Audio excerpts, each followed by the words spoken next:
Spend the day with me as a childcare center owner. I got into the center right away this morning and wanted to get my day set up for success, but of course that was not possible because both of my kids had homework that we did not do the night before. It was actually my oldest, it was her birthday and she turned 10, so we kind of just had a night of just celebrating and doing kind of whatever she wanted to do, which consisted of lots of football. So I did my best mom multitasking, worked on getting their homework done and getting set up for the day. I keep my Fridays very unscheduled so that I can catch up on all of the stuff that ends up being chaotic from the beginning of the week, which was definitely smart this week because it definitely ended up being chaotic. Right away in the morning, I spent some time in the classrooms, hanging out, reading some books to the kids, and then when I got back into my office, I was going over some pre-interview questionnaires, checking in on some applications, and then just filling in some notes from those classrooms that I was in just so that I can notate them for a little bit later. I went into one of the classrooms right before they had lunch, and one of the little girls asked if I would go have lunch with them, and she is just the sweetest thing and never asks for that kind of stuff, so I said, yes, I'll go sit down and have lunch with you.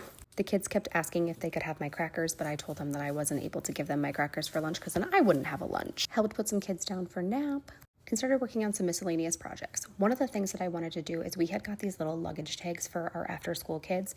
The schools had made tags for them to take or to put on their backpacks for when they were van kids, but unfortunately they were almost all falling off. That classroom is called the Jets Kids, so I just made the little luggage tags and they say cultivate cabin crew, these jet setters leave on the cultivate van after school. Those little nerdy branding things that I love. My kids were having fun outside, so I decided to work on one last thing, and that was a game that I had created last weekend for my son, and it's kind of just to deal with social interactions. He's been struggling a little bit more, so I wanted to give him kind of just like a game way to be able to figure out how to kind of navigate some of those interactions. These little cards have different types of scenarios on them, and then they have 3 different options for things that you can do and ways that they will have kind of different consequences if you do the different things.